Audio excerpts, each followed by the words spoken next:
الذين قال لهم الناس إن الناس قد جمعوا لكم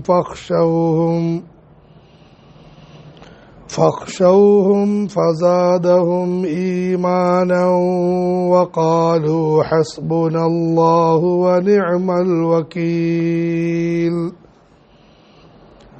فانقلبوا بنعمة من الله وفضل لم يمسسهم سوء واتبعوا رضوان الله والله ذو فضل عظيم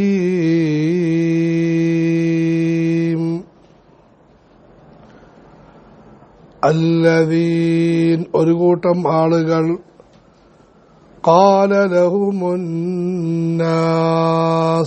അവരോട് ജനങ്ങൾ പറഞ്ഞു ഇന്നന്നാസ ജനങ്ങൾ ഖദ് ജമഉ ലക്കും നിങ്ങൾക്ക് വേണ്ടി സംഘടിപ്പിച്ചിരിക്കുകയാണ് ഫഖ്ശൗഹും ആകയാൽ നിങ്ങൾ അവരെ ഭയപ്പെടുക ഫസാദ ഈ വാചകം അധികരിപ്പിച്ചുഹും അവർക്ക് ഈമാന സത്യവിശ്വാസത്തെ അധികരിപ്പിച്ചു വഖാലു അവർ പറഞ്ഞു ഹസ്ബുനല്ലാഹ് ഞങ്ങൾക്ക് അല്ലാഹു മതി വനിഅമൽ വകീൽ അല്ലാഹു ബരമേൽപ്പിക്കപ്പെടുന്നവരിൽ വളരെ ഉത്തമനാണ് ഫൻഖലബു അങ്ങനെ അവർ മടങ്ങി ബിനിഅമതിൻ മിനല്ലാഹ് പടച്ചവന്റെ അനുഗ്രഹവുമായി മടങ്ങി വഫദ്ലിൻ ഔദാര്യവുമായി മടങ്ങി ലം യംസസ്ഹും സൂ അവർക്ക് യാതൊരു ബുദ്ധിമുട്ടും ബാധിച്ചില്ല വത്തബഉ റിദ്വാനല്ലാഹ് അവർ അല്ലാഹുവിന്റെ പ്രീതിയെ പിൻപറ്റുകയും ചെയ്തു വല്ലാഹു ദൂ ഫദ്ലിൻ അളീം അല്ലാഹു വലിയ ഔദാര്യമുള്ളവനാണ്. ഉഹദ് യുദ്ധത്തിന് ശേഷം അതിൽ മുസ്ലിംകൾക്ക് വലിയ നഷ്ടങ്ങളുണ്ടായെങ്കിലും ശത്രുക്കൾക്ക് വലിയ വിജയമൊന്നും ഉണ്ടാകാതെയാണ് അവർ മടങ്ങിയത്. അതുകൊണ്ട് അതിന്റെ അവസാനത്തിൽ അവർ അടുത്ത വർഷം ബദറിൽ വെച്ച് നമുക്ക് കണ്ടുമുട്ടാമെന്നൊരു വെല്ലുവിളി നടത്തിയിരുന്നു. ഇത് വെറും വെല്ലുവിളി മാത്രമല്ല, അവർ മക്കയിൽ പോയി സാമ്പത്തികമായും അതുപോലെ ആയുധപരമായും ജനങ്ങളെ സംഘടിപ്പിച്ചും ഒരുക്കങ്ങളും ആരംഭിച്ചു. കൂടാതെ മുസ്ലിം മനസ്സുകളെ ബലഹീനമാക്കുന്നതിന് അവർ പ്രോപ്പഗണ്ടകൾ, രാഷ്ട്രീയ പ്രചാരണങ്ങൾ നടത്തി. ഇന്നത്തെ കാലഘട്ടത്തിലെ പോലെ പത്രമാധ്യമങ്ങളില്ലായെങ്കിലും അതേ സ്ഥാനത്ത് നിലയുറപ്പിക്കുന്ന വായാടികളും വായ്ത്താരികളും എല്ലാ കാലഘട്ടത്തിലുമുണ്ട്. അവരെ ഏർപ്പാട് ചെയ്തു. അവർ സഹാബാക്കളെ വന്ന് ഭയപ്പെടുത്താൻ നോക്കി. നിങ്ങൾ സാധാരണക്കാരെയല്ല നിങ്ങൾ നേരിടാൻ പോകുന്നത്, വലിയ പ്രശ്നമുണ്ടാകും, നിങ്ങളെ വിഴുങ്ങിക്കളയും, അങ്ങനെയായിരിക്കും ഇങ്ങനെയായിരിക്കും എന്നെല്ലാം പേടിപ്പിച്ചു. സത്യവിശ്വാസവുമായി ബന്ധപ്പെട്ട സഹാബികൾക്ക് ഇത് കൂടുതൽ വിശ്വാസം പകർന്നു. അങ്ങനെ കൃത്യസമയത്ത് സഹാബാക്കൾ അടുത്ത വർഷം ബദറിൽ ചെല്ലുകയുണ്ടായി. പക്ഷേ ശത്രുക്കൾ അവർ ഭയന്ന് അവിടെ വന്നതുപോലുമില്ല. സഹാബികൾ അവിടെ കച്ചവടങ്ങളും മറ്റും നടത്തി വലിയ ലാഭം സമ്പാദിച്ച് മദീന മുനവ്വറയിലേക്ക് മടങ്ങുകയും ചെയ്തു. ഈ സംഭവത്തെപ്പറ്റി സൂചിപ്പിച്ചുകൊണ്ട് അല്ലാഹു സഹാബത്തിന്റെ ഗുണമുണ്ടാക്കിയെടുക്കാൻ സമുദായത്തെ പ്രേരിപ്പിക്കുകയാണ്. الذين قال لهم الناس മുഹമ്മദ് റസൂലുള്ളാഹി സ്വല്ലല്ലാഹു അലൈഹി വസല്ലമയുടെ മടിത്തട്ടിൽ വളർന്നു വന്ന സഹാബികളെ നോക്കി നിങ്ങൾ പഠിക്കും. അവരോട് ജനങ്ങൾ പറഞ്ഞു, വാർത്താമാധ്യമങ്ങളായി നടക്കുന്ന ജനങ്ങൾ അവരോട് പറഞ്ഞു, ഇന്നന്നാസ ഖദ് ജമഉ ലക്കും, മക്കക്കാരായ ആളുകൾ നിങ്ങൾക്ക് വേണ്ടി ധാരാളം സമ്പത്തും ആയുധങ്ങളും ആളെയുമെല്ലാം ഒരുക്കൂട്ടുന്നുണ്ട് കേട്ടോ. ഫഖ്ശൗഹും, അതുകൊണ്ട് നിങ്ങളവരെ പേടിക്കണം, നിങ്ങളവരെ നേരിടാൻ പോകരുത്. നിങ്ങൾ മദീനയിൽ തന്നെ മാളങ്ങളിൽ ഒതുങ്ങിക്കഴിയുന്നതാണ് നല്ലത്. അവർ നിങ്ങളെ തകർത്ത് കളയും. ഈ കാലഘട്ടത്തിലും വിശ്വാസികളായ ആളുകളെ ഭൗതികമായ കാര്യങ്ങൾ കാണിച്ച് പേടിപ്പിക്കുന്ന ആളുകളുണ്ട്. നിങ്ങൾ ലോക പോലീസിനോടാണ് പോരാടാൻ പോകുന്നത്, ലോകശക്തിയോടാണ് പോരാടാൻ പോകുന്നത്. ഫഖ്ശൗഹും ഫസാദഹും ഈമാനാ, പക്ഷേ ഈ വാചകം അവർക്ക് ഭീരുത്വം വർദ്ധിപ്പിക്കുന്നതിന് പകരം, വിശ്വാസത്തിന്റെ ബലഹീനതയുണ്ടാക്കുന്നതിന് പകരം വിശ്വാസത്തിന്റെ വർദ്ധനവ് സൃഷ്ടിക്കുകയുണ്ടായി. കാരണം അവരോട് മുമ്പ് തന്നെ പറഞ്ഞിരുന്നു, സത്യവിശ്വാസത്തിന്റെ സരണിയിൽ ത്യാഗങ്ങളുണ്ടാകും. ദീനെന്ന് പറയുന്നത് പട്ടുമെത്തയല്ല, പ്രയാസങ്ങളും പരീക്ഷണങ്ങളും ഉണ്ടാകും.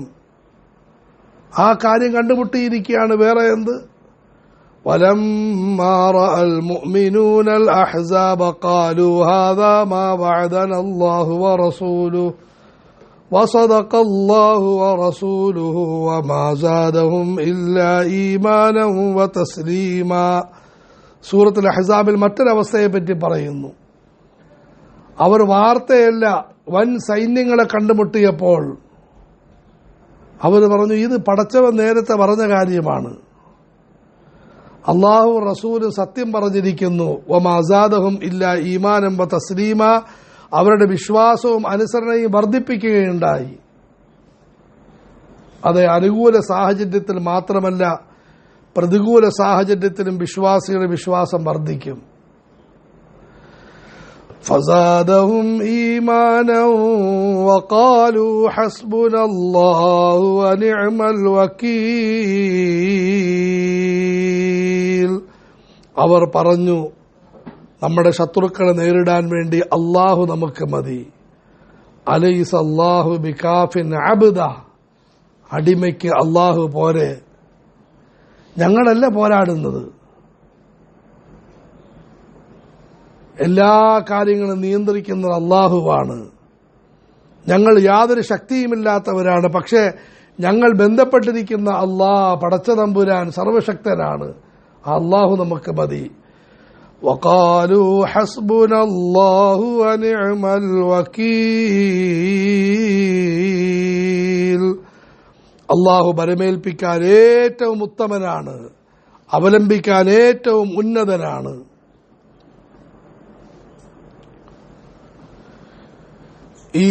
ഈ ദിക്ർ ചൊല്ലിയാൽ തന്നെ അല്ലാഹു തആല ഇന്നും കബൂലിയത്ത് നൽകുമെന്ന് മഹാന്മാര് പറയുന്നു.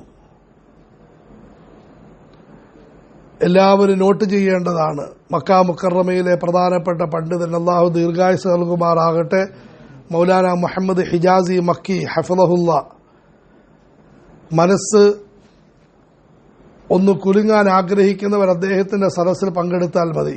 അദ്ദേഹം പറയുകയുണ്ടായി, പടച്ചവന്റെ സഹായം നേർക്ക് നേരെ നേടിയെടുക്കാനുള്ള വഴിയാണ് ഹാജത്ത് നമസ്കാരം.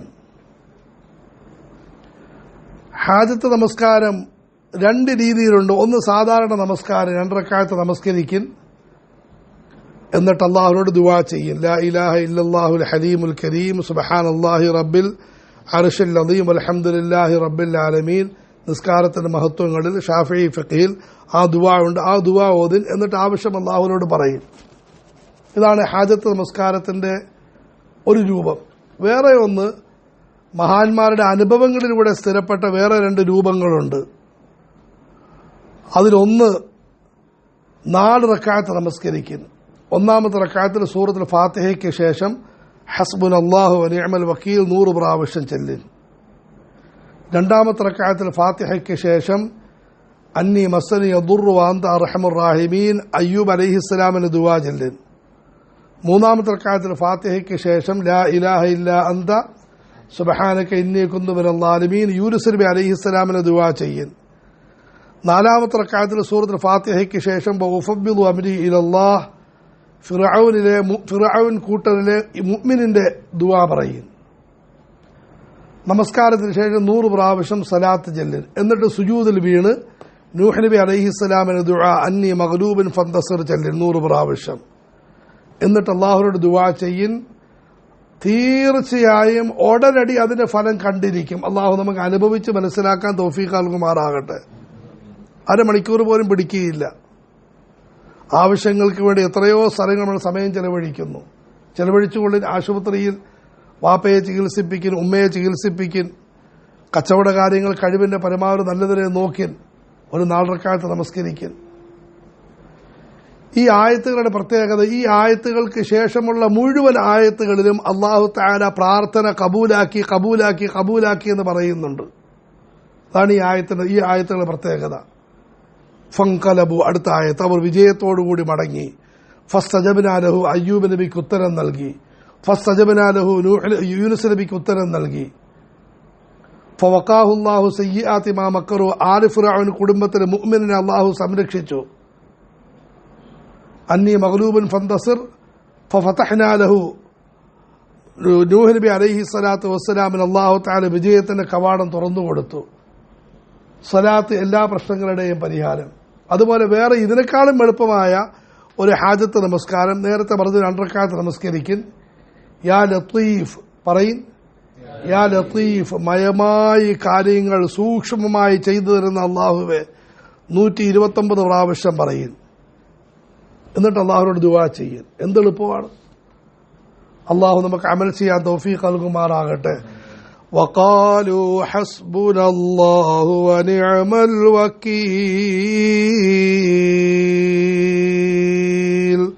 അവർ പറഞ്ഞു നമുക്ക് അല്ലാഹു മതി, നമ്മുടെ മുഴുവൻ കാര്യങ്ങൾക്കും അല്ലാഹു മതി. ദീനിന്റെ കാര്യങ്ങൾക്കും പറയും അല്ലാഹു മതി, ദുനിയാവിന്റെ കാര്യങ്ങൾക്കും ശത്രുക്കളെ നേരിടാനും ആഗ്രഹങ്ങൾ സഫലമാക്കാനും ഉയർച്ചയിലേക്ക് ഉയർത്താനും താഴ്ചയിൽ നിന്ന് രക്ഷിക്കാനും കടങ്ങൾ മാറ്റാനും സന്താനങ്ങളെ തരാനും മുഴുവൻ കാര്യങ്ങൾക്കും അല്ലാഹു മതി. ഈമാനോടുകൂടി വാക്ക് പറയണം, വെറും മന്ത്രമല്ല. വഖാലു ഹസ്ബുനല്ലാഹ്, അവർ പറഞ്ഞു ഞങ്ങൾക്ക് അല്ലാഹു മതി. വനിഅമൽ വക്കീൽ, കാര്യങ്ങൾ നിർവഹിച്ചു തരാൻ അല്ലാഹു മതിയായവനാണ്. മറ്റൊരു വാക്കിൽ പറഞ്ഞാൽ, പ്രയാസങ്ങളും പ്രശ്നങ്ങളും ഉണ്ടാകുമ്പോൾ മനുഷ്യൻ 2 ഭാഗങ്ങളിലേക്ക് നോക്കും. ഒന്ന്, ഈമാനില്ലാത്തവൻ സ്വന്തം കഴിവിലേക്കും കഴിവുകേടിലേക്കും സൃഷ്ടികളുടെ അവസ്ഥകളിലേക്കും നോക്കും. ഈമാനുള്ളവൻ ഇതെല്ലാം വിട്ട് അല്ലാഹുവിലേക്ക് നോക്കും. ഇതിന്റെ അർത്ഥം ഭൗതികമായ കാര്യങ്ങൾ വേണ്ടെന്നല്ല, അത് ശ്രദ്ധിക്കണം. അതുപോലെ പേടിപ്പിക്കുന്ന സമയത്ത് സൂക്ഷ്മത വേണ്ടെന്നുമല്ല. ആൾക്കാർ സൂക്ഷിക്കണമെന്ന് പറഞ്ഞു, എനിക്ക് സൂക്ഷ്മതയൊന്നും വേണ്ട, 110 കണ്ണുടച്ച് വണ്ടി വിടുകയാണ്, അങ്ങനെയല്ല. സൂക്ഷിക്കേണ്ട കാര്യങ്ങൾ സൂക്ഷിക്കും. പോരാട്ടത്തിന് നമ്മൾ ഇറങ്ങുകയില്ല, സൂക്ഷ്മത കാണിക്കും. പക്ഷെ ഇറങ്ങേണ്ടി വന്നാൽ ഇറങ്ങും, അത് വേറെ കാര്യം. വഖാലു ഹസ്ബുനല്ലാഹു വനിഅമൽ വക്കീൽ, അല്ലാഹു ദിക്റിനെ ജീവിതത്തിന്റെ ഭാഗമാക്കാൻ ഭാഗ്യം നൽകുമാറാകട്ടെ.